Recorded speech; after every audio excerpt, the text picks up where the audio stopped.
شہادتین کی گواہی دینے کے بعد اللہ کی وحدانیت کی گواہی، نبی کریم صلی اللہ علیہ وآلہ وسلم کی رسالت کی گواہی دینے کے بعد دوسری بنیاد اسلام کی نماز ہے، نماز۔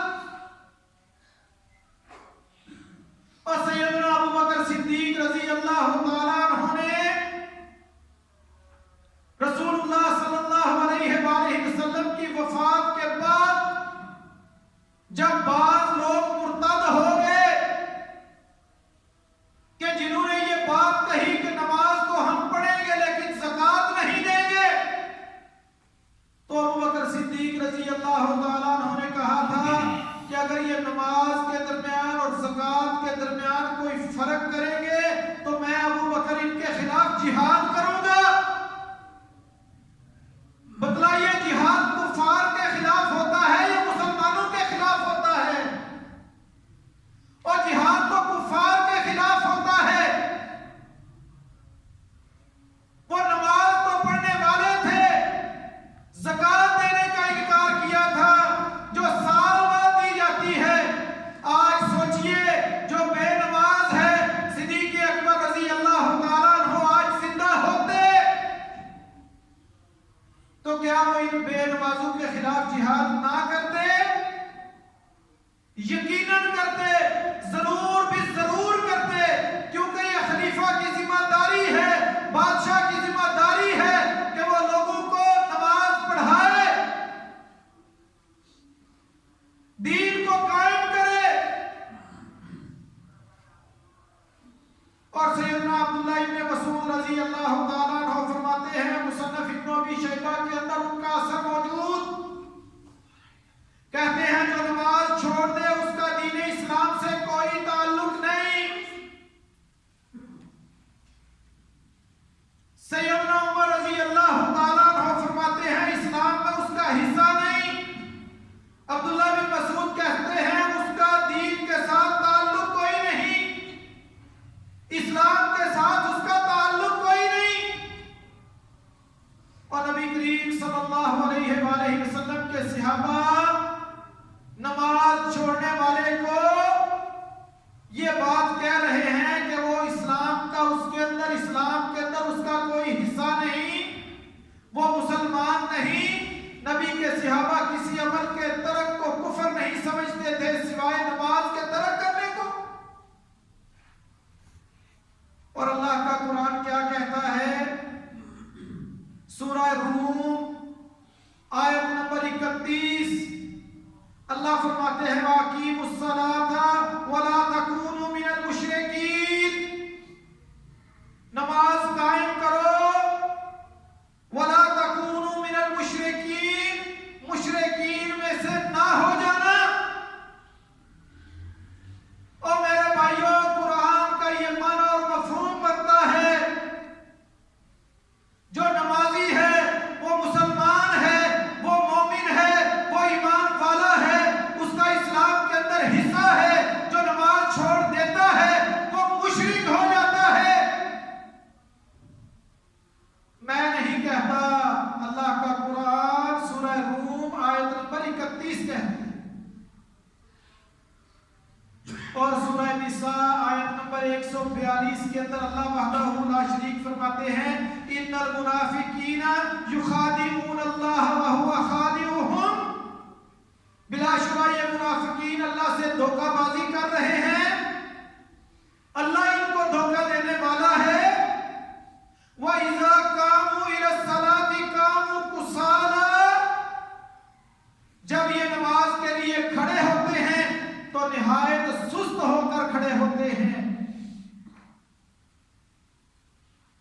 اور سستی کے ساتھ نماز پڑھنے والا،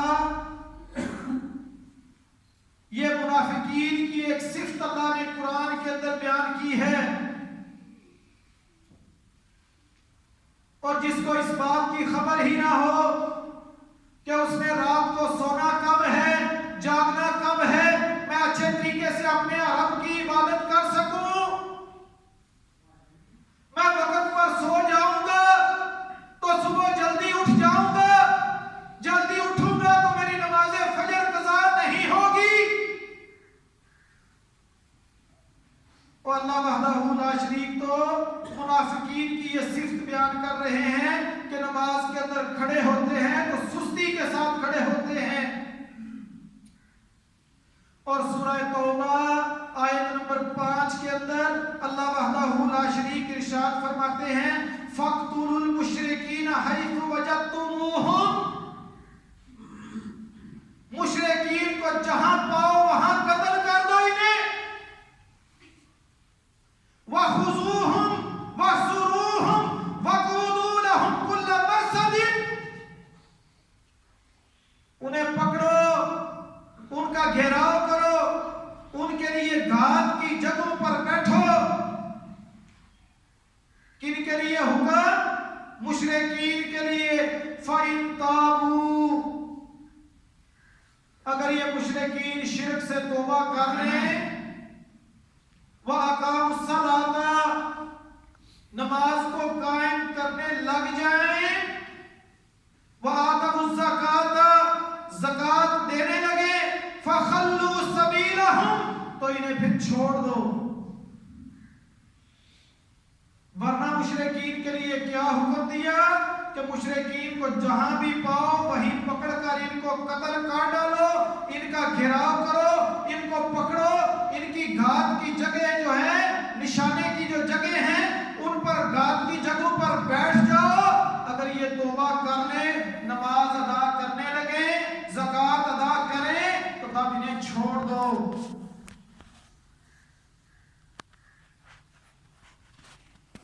اور اس سے اگلی آیت کے اندر، آیت نمبر 11 کے اندر اللہ وحدہ لا شریک فرماتے ہیں فَإِن تَابُوا، اگر وہ توبہ کر لیں یہ مشرکین، وَأَقَامُوا الصَّلَاةَ، نماز کو قائم کریں، وَآتَوُا الزَّكَاةَ، زکوٰۃ کو ادا کریں، فَإِخْوَانُكُمْ فِي الدِّينِ، تو پھر وہ تمہارے دینی بھائی ہیں.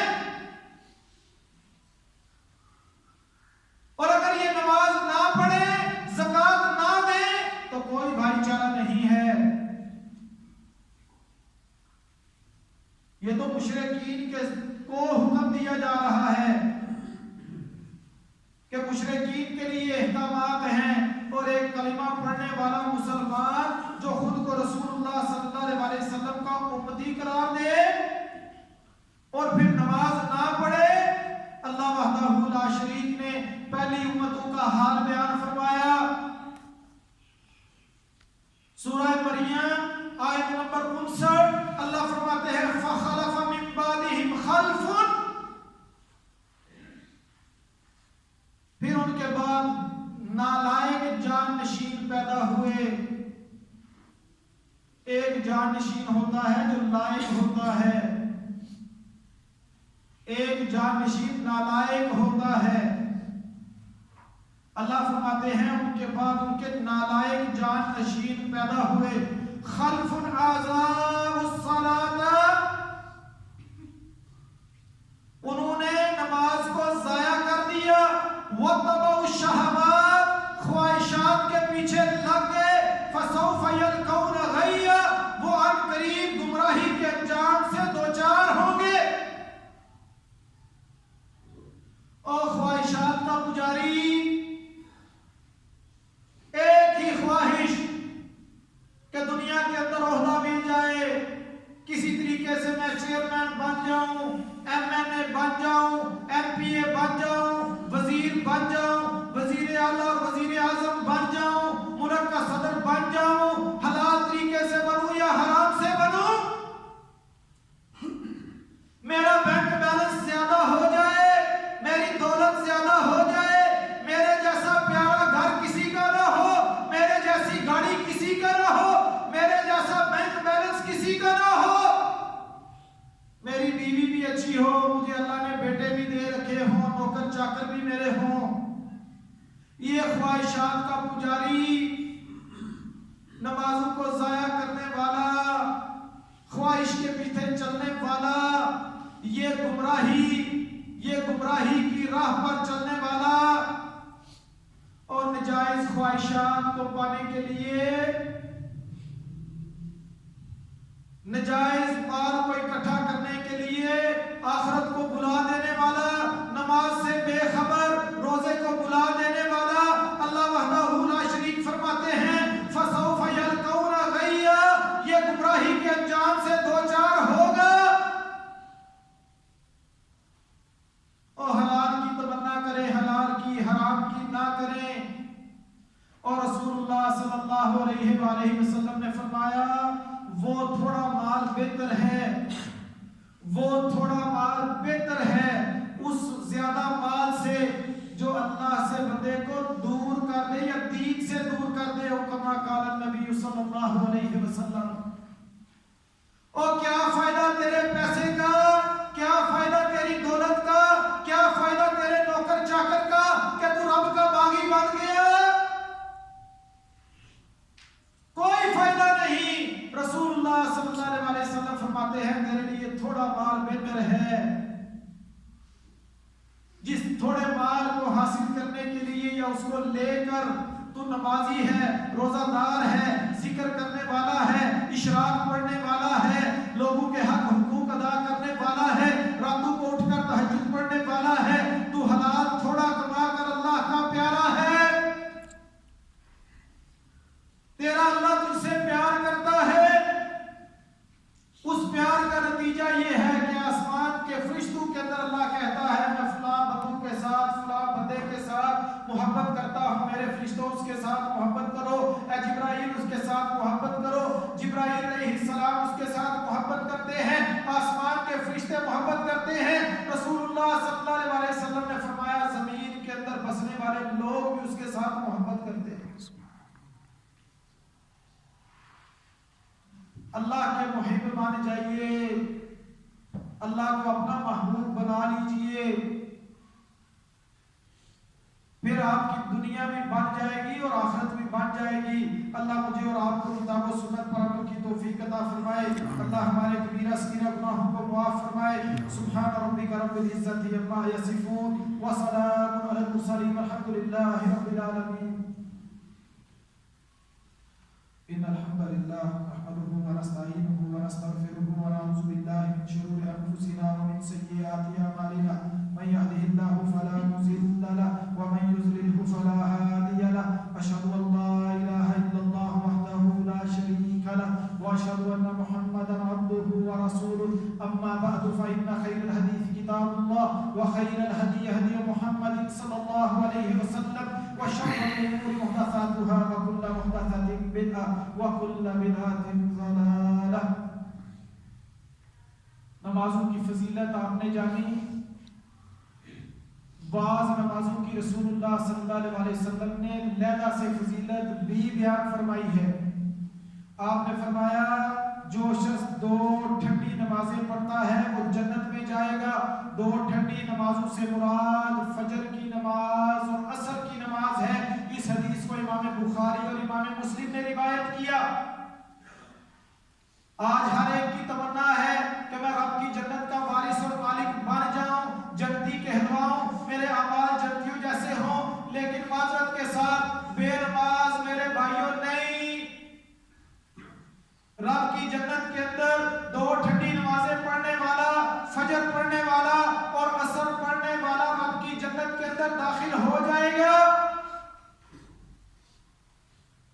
نبی رحمت صلی اللہ علیہ وآلہ وسلم نے فرمایا، امام مسلم رحمہ اللہ صحیح مسلم کے اندر حدیث لائے، آپ نے فرمایا جو کوئی سورج نکلنے سے قبل، سورج نکلنے سے پہلے یعنی فجر کی نماز اور غروب ہونے سے پہلے یعنی عصر کی نماز پڑھتا ہے، رسول اللہ صلی اللہ علیہ وآلہ وسلم نے فرمایا لن یلج النار احد، ایسا بندہ جو ہے کبھی آگ کے اندر داخل نہیں ہوگا۔ جس نے فجر اور عصر کی نماز پڑھی ہوگی وہ جنت کے اندر چلا گیا پچھلی حدیث کے مطابق، اور اس حدیث کے مطابق آپ نے فرمایا وہ آگ کے اندر داخل نہیں ہوگا۔ اور کہیں رسول اللہ صلی اللہ علیہ وسلم نے فرمایا من صلی الصبح فهو فی ذمۃ اللہ، جس بندے نے صبح کی نماز پڑھی وہ اللہ کے ذمے ہے، وہ اللہ کی امان میں